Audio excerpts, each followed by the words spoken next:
जैसे आप कुछ प्रॉब्लम कीजिए, find vector v which is coplanar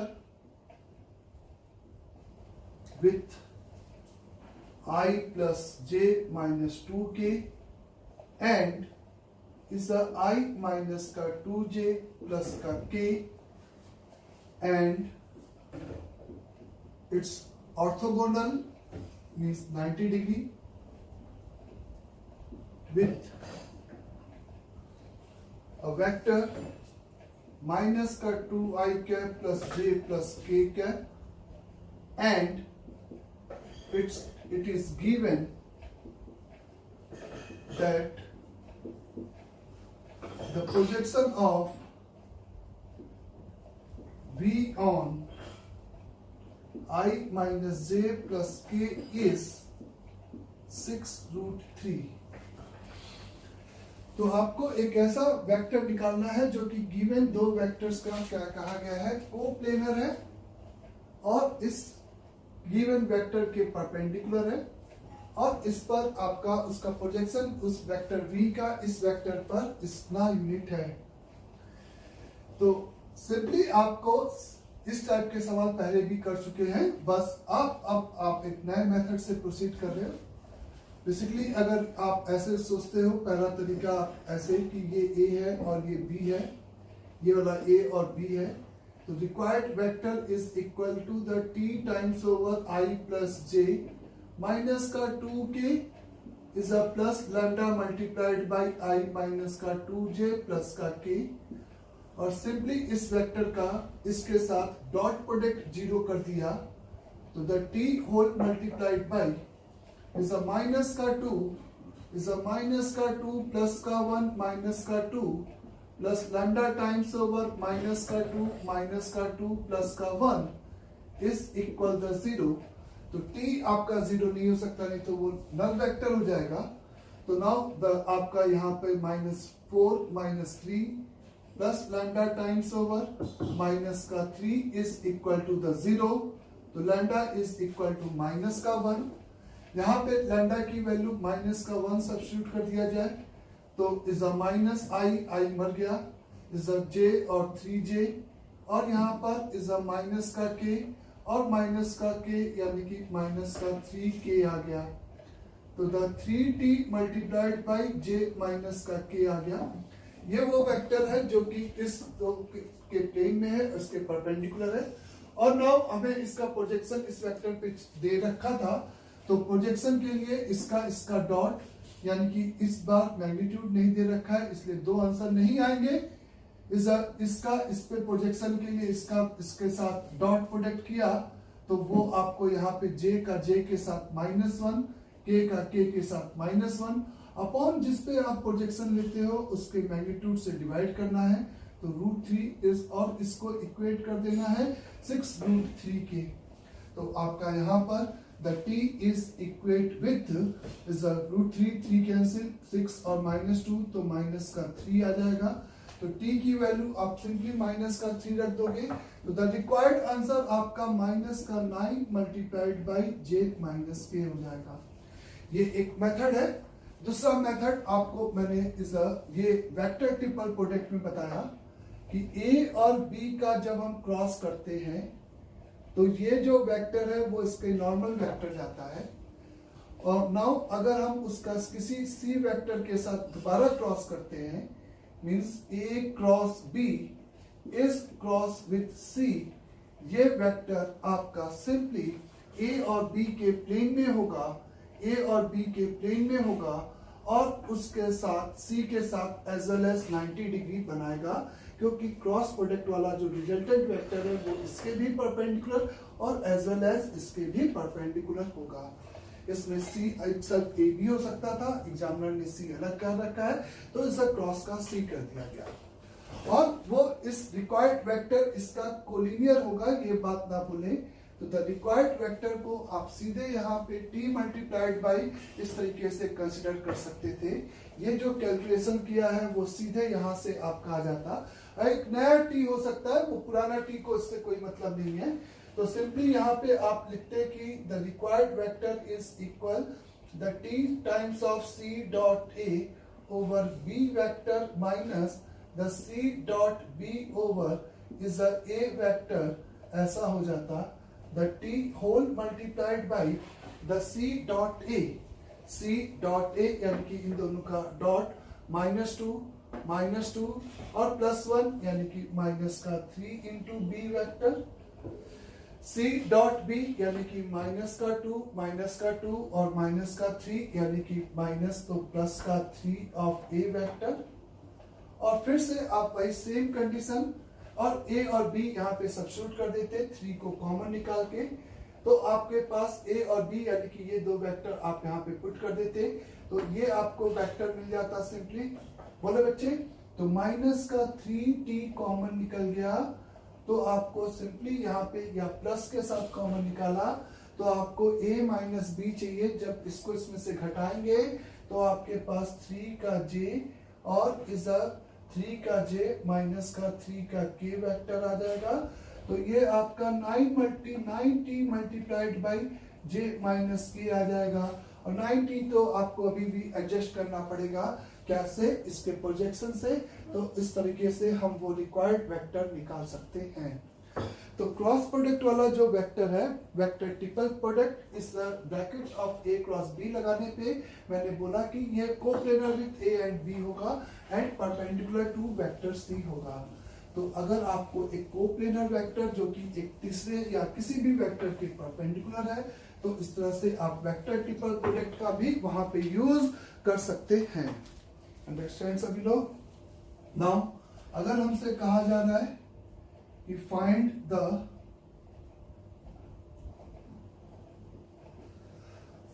the scalar alpha and beta, find the scalar alpha and beta if is a का cross with b cross c plus a dot b of b vector is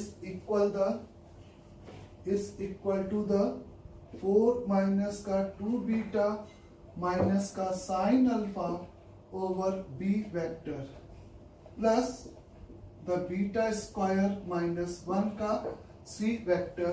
इस तरीके से आप मेरे को यहां पर बोल सकते हो।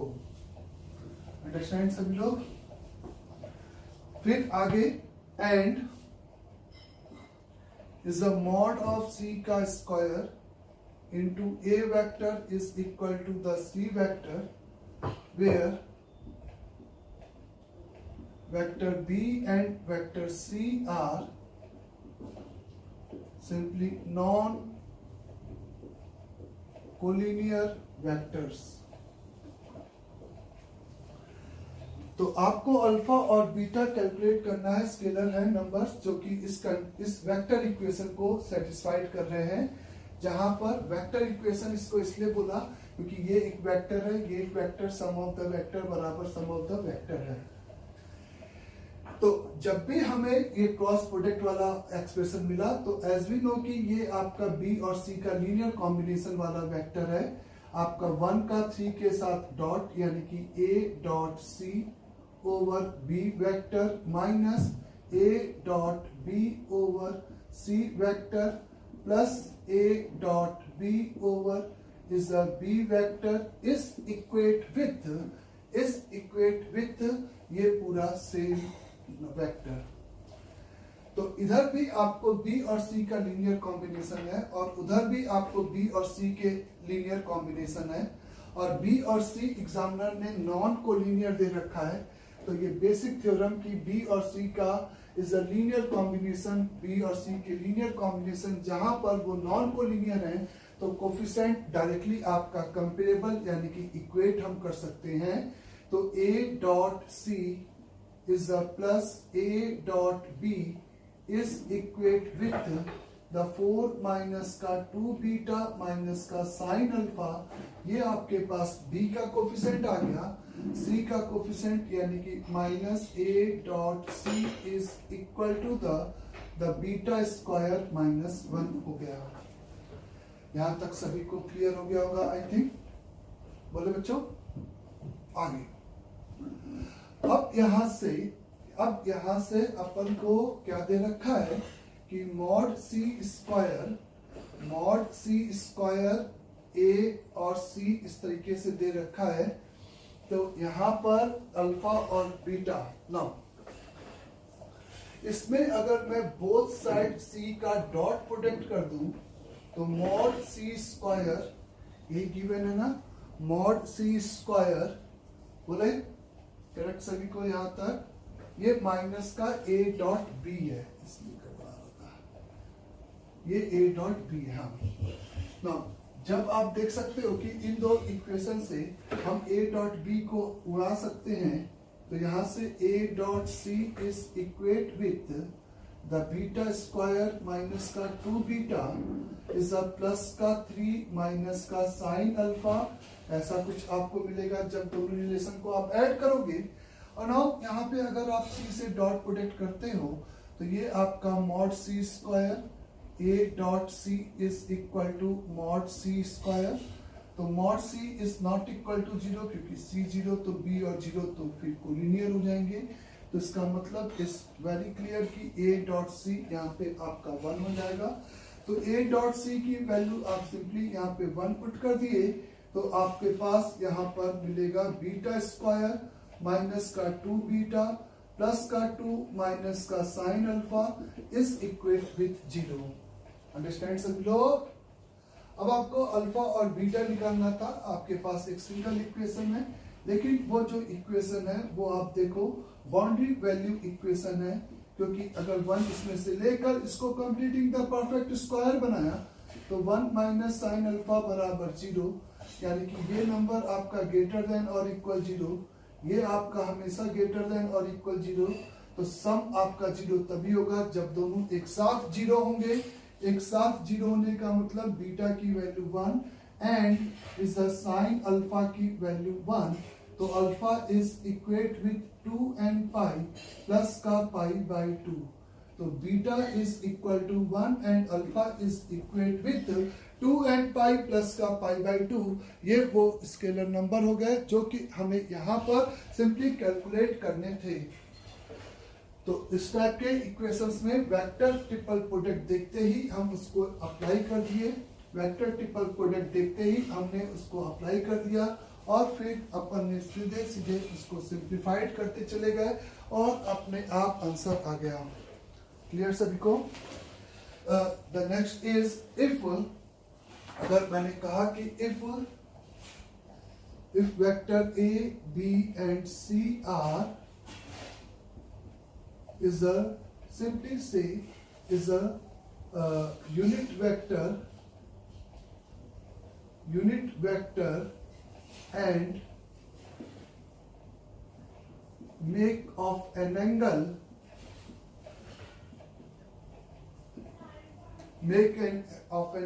theta with each other,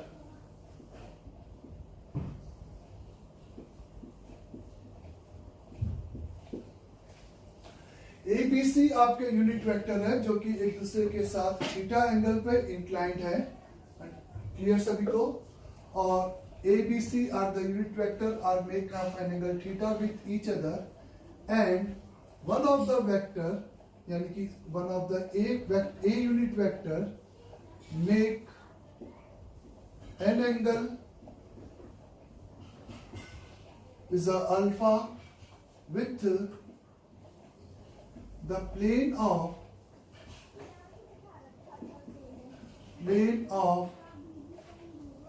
formed by vector b and vector c. Then find the relation between is a theta and alpha and theta. सबसे पहले आप ये समझे कि क्वेश्चन में क्या कहा गया है कि आपके पास 3 यूनिट वेक्टर्स हैं। 3 यूनिट वेक्टर्स हैं, एक दूसरे के साथ थीटा एंगल बना रहे हैं और उसमें जो वेक्टर ए है वो बी और सी से बनने वाले प्लेन के साथ अल्फा एंगल अगर बना रहा है तो आपको उस अल्फा को थीटा के टर्म में एक्सप्रेस करने की जरूरत है। तो सबसे पहले आप ये समझने की कोशिश करें कि ऐसा कैसे हो रहा है। जैसे आपने 3 इज अ पेन को एक स्ट्रिंग से एक यहाँ पे हिंच कर दिया और इस तरीके से आपने ये 3 वेक्टर लिया जो कि सिमेट्रिक एक दूसरे से थीटा एंगल बनाते हुए आपको दिखाई दे रहे हैं। दिख रहा है सभी को? अगर आप इसको बढ़ाते जाएंगे तो मेरा कहना है कि ये जो थीटा है वो जब आप इस तरह से लोगे तो थीटा की वैल्यू 0 होगी और जब आप इसको इस तरह से फैलाते जाओगे और सिंपल ये आपका एक प्लेन में अगर आ जाएंगे तो थीटा की वो इक्वल वैल्यू जो कि वो वेक्टर एक दूसरे से सबसेंड कर सकते हैं वो 2π/3 और एक्सटेंड करेंगे तो फिर से वो 2π/3 से क्या हो जाएगा, कम हो जाएगा। तो कहने का मतलब कि अगर ये तीनों वेक्टर एक दूसरे से थीटा एंगल पे इंक्लाइंड है तो ये इज वेरी क्लियर कि द थीटा का जो इंटरवल हो सकता है वो 0 से लेकर 2π/3 तक ही होगा। इस थीटा का जो इंटरवल है वो सिंपली यहाँ पर इस 0 से लेकर 2π/3 के बीच का एंगल होगा। पहला स्टेटमेंट।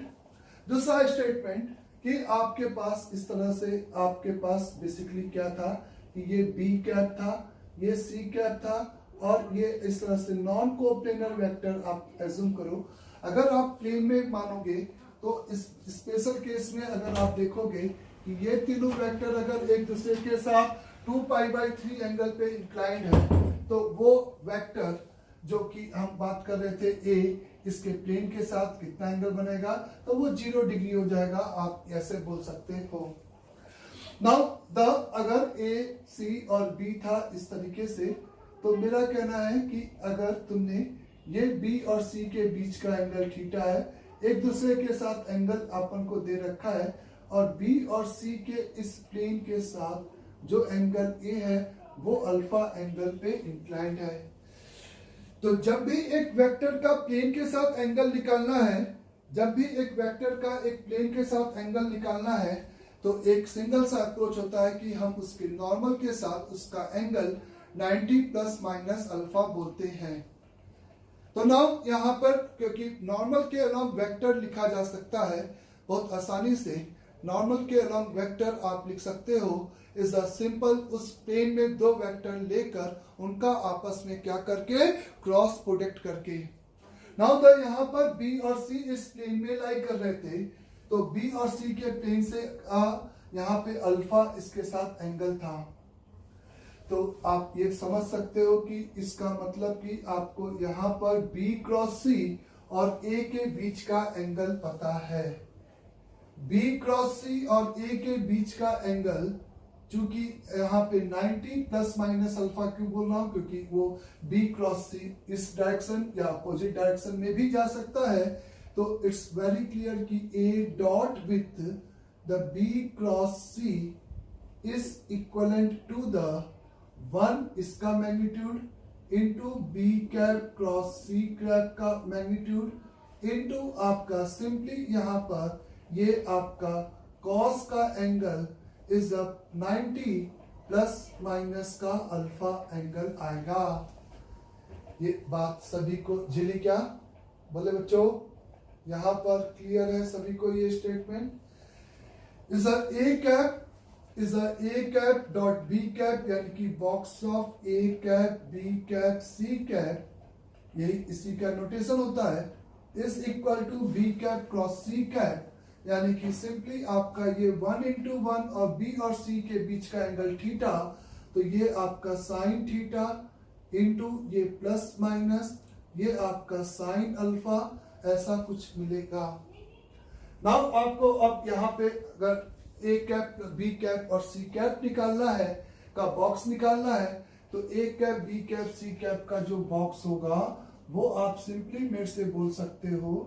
वो निकालने के लिए आपके पास यहाँ पर उन तीनों वेक्टर्स का आपको मैग्नीट्यूड पता है और इन तीनों वेक्टर्स का एक दूसरे के साथ आपको एंगल पता है, तो मेरा कहना है कि box of A B C निकालने के लिए आप यहाँ पर इसके स्क्वायर को निकालोगे, और वो भी किस फॉर्मूले से, a cap dot A cap, a cap dot B cap, a dot C cap, b dot A cap, b dot B cap, c b dot C cap. Understand सभी लोग?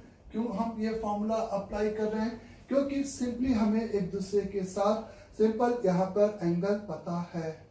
सी डॉट ए cap, C dot B cap, C dot सी cap, इस तरीके से ये determinant आपको simplified करना पड़ेगा।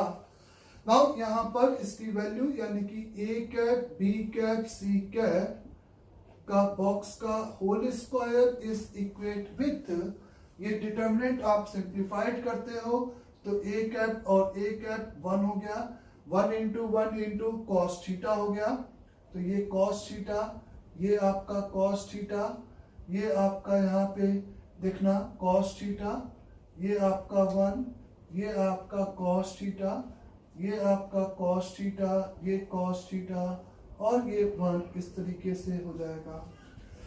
तो इसका मतलब इस डिटर्मिनेंट को आप यहाँ पे रख दोगे अंडर रूट के साथ, आप इसको सिंप्लीफाइड करते हो तो आप देखना कि 1 plus 2 cos 1 plus cos theta यानी कि 1 प्लस 2 कॉस थीटा कॉमन निकाल दोगे, 1 प्लस का 2 कॉस थीटा कॉमन निकाल दोगे, और यहाँ पर ये 1 माइनस कॉस थीटा का होल स्क्वायर, इस डिटर्मिनेंट की वैल्यू आ जाएगी।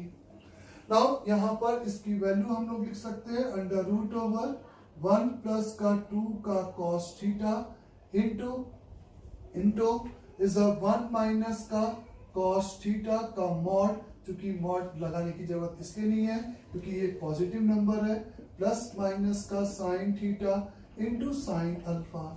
तो अगर आपको बेसिकली यहाँ पे इस पर्टिकुलरली थीटा दिया जाएगा तो आप अल्फा वहां से कैलकुलेट करके बहुत आसानी से मेरे को बोल सकते हो कि वो आपका क्या होगा। Understand?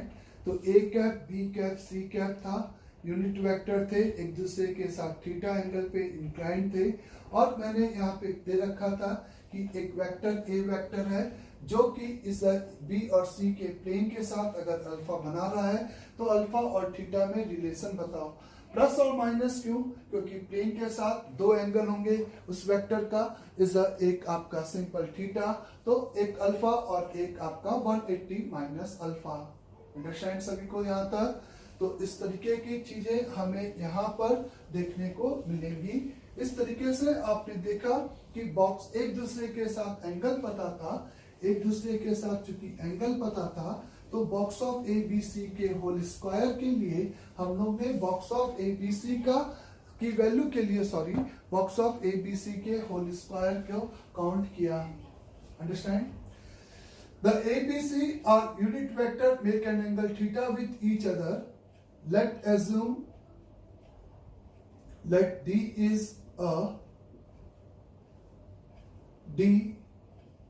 is a unit vector, D cap is a unit vector which make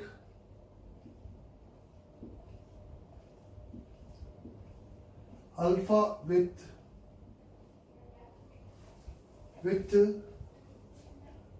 A cap, B cap and C cap all. Then find the relation between alpha and theta. A cap, B cap, C cap आपका एक unit vector है और आपको कहा गया है कि यहाँ पर A cap वो एक दूसरे से थीटा एंगल पर इंक्लाइंड है, वो आपके थीटा एंगल पे इंक्लाइंड है, और D कैप एक ऐसा वेक्टर है जो कि उन तीनों के साथ which make alpha with all A cap B cap और C कैप के साथ एक एंगल आपका अल्फा बना रहा है। तो अल्फा की वैल्यू थीटा के टर्म में आपको एक्सप्रेस करनी है। तो आप समझ सकते हो कि आपके पास ये तीन वेक्टर्स हैं, ये ए है, ये बी है और ये सी है, जो कि इस तरह से ये प्लेन आप खींचोगे तब आपको एंगल थीटा, ये प्लेन थीटा और ये प्लेन खींचोगे तब आपको ये एंगल तिरछा एंगल थीटा है। इसी स्पेस में एक ऐसा वेक्टर है जो कि तीनों के साथ is make an angle alpha बना रहा है। तो मेरा सिंपल सा आपसे कहना है कि उस वेक्टर की जो डायरेक्शन होगी वो आप कह सकते हो इस तीन वेक्टर से बनने वाले कोण की एक्सिस होगी, क्योंकि वो लाइन इज सिमेट्रिक होगा लाइन। तो इस तरीके से आपके पास ये जो तीन वेक्टर्स थे, इस तरह से ये जो तीन वेक्टर्स थे ए कैप, बी कैप और सी कैप, आप इस वेरी क्लियर कि अगर आप इसका फील करते हो तो वो जो वेक्टर होगा वो इसके एक्सिस के अलोंग वेक्टर होगा, जो कि इज अ कोलिनियर वेक्टर होगा, जो कि इन तीनों के साथ इक्वली इंक्लाइंड पर होगा। तो सिंपल अगर ये आप फील कर लेते हो तो आप मेरे से कह सकते हो कि इस तीनों वेक्टर का जो सम ऑफ द वेक्टर होगा, इस वेक्टर का एक कंपोनेंट इधर आएगा, एक इधर आएगा और एक इधर आएगा, हॉरिजॉन्टल प्लेन में होगा, जिसके बीच का एंगल आपका 2π/3, 2π/3 और 2π/3, जो कि आप सिंपली मेरे से बोलोगे कि 2π/3, 2π/3 एंड 2π/3 वो हॉरिजॉन्टल कंपोनेंट एक दूसरे को सम उसका क्या हो जाएगा, 0 हो जाएगा। और जो इन तीनों का एक वर्टिकल कंपोनेंट होगा वो आपका एक्सिस के अलोंग होगा। तो यानी कि D vector is D cap is simply आप कह सकते हो lambda multiple of A cap plus B cap plus C cap. ये आप फील करके लिख सकते हो कि वो vector sum of the vector का कुछ लैम्डा मल्टीपल होगा। और लैम्डा की वैल्यू निकालने के लिए हमें यहाँ पर उसका मैग्नीट्यूड 1 दे रखा है, तो 1 is equate with lambda square into इसका आप स्क्वायरिंग करोगे तो 1 plus 1 plus 1 plus 2 times of a और बी के बीच का एंगल यानी कि cos theta cos theta cos theta, तो 3 का cos थीटा आ जाएगा। तो 1 is equal to lambda square multiplied by 3 multiplied by 1 plus 2 का cos थीटा, ये आ जाएगा। तो lambda is equate with 1/√3 plus और माइनस, क्योंकि वो एक्सिस के इनवर्ड और आउटवर्ड होगा तो तीनों से इक्वल ऑब्ट्यूस एंगल बनाएगा।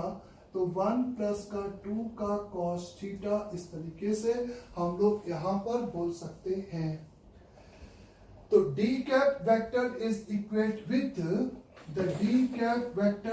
इक्वेट विथ बेसिकली आपका हो जाएगा इज अ प्लस और माइनस 1/√3 इंटू 1 प्लस का 2 का cos थीटा बोलो into a cap plus B cap plus C cap.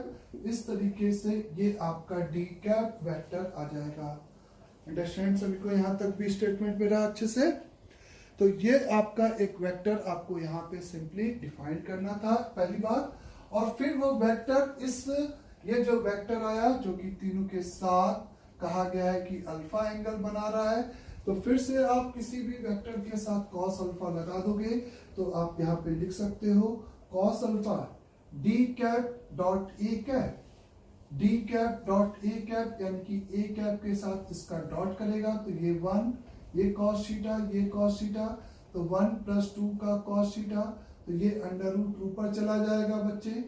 या आपको इसका मैग्नीट्यूड लेना है तो ये मर भी जाएगा, या ये पूरा का पूरा यूनिट वेक्टर है ऐसे समझो। तो ये 1 प्लस 2 का cos थीटा डिवाइडेड बाई √3, ये आपका a कैप के साथ इसका डॉट आया डिवाइडेड बाई a कैप का मैग्नीट्यूड, d कैप का मैग्नीट्यूड, दोनों का 1 हो गया। तो आप सिंपली कह सकते हो √3 का cos alpha is equate with 1 plus का 2 का cos थीटा। ये अल्फा और थीटा में यहाँ पर रिलेशन हो गया। मीन्स आप समझ सकते थे कि अगर मैं तीनों को ए बी सी के बीच का एंगल 2π/3 ले लूं तो ये आपका हॉरिजॉन्टल हो जाएगा। वो वेक्टर जो तीनों के साथ इक्वली इंक्लाइंड होगा वो आपका सिंपली 90 डिग्री वाला वेक्टर हो जाएगा। तो यहाँ पे आप थीटा की वैल्यू 2π/3, तो ये 0, अल्फा आपका 90 डिग्री अपने आप ऐसा मिल जाएगा। तो इस तरीके से आपने क्या किया, आपको वो एक्सिस पहले फील किया कि डी वेक्टर किधर होगा। अगर आप फील नहीं करते तो आपको थोड़ा सा और लिखना पड़ता, x times of a plus y times of b plus z times of c। Space में हम किसी भी वेक्टर को 3 वेक्टर नॉन कोप्लेनर के फॉर्म में कंसिडर करके, इस तरीके से लीनियर कॉम्बिनेशन में कंसिडर करके x y z की वैल्यूज निकाल सकते हैं बाय यूजिंग डॉट प्रोडक्ट करके। तो ये आपका एक तरीका हुआ। यहाँ पर आप समझ में आया सभी को बच्चे अच्छे से बोले? तो ये हमें यहाँ पर कैलकुलेट करना था।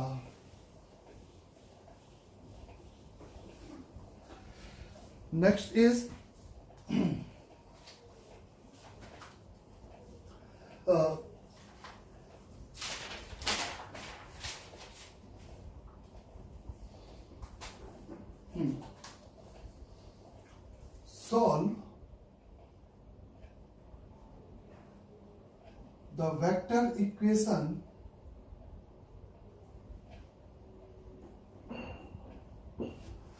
solve the vector equation for x and y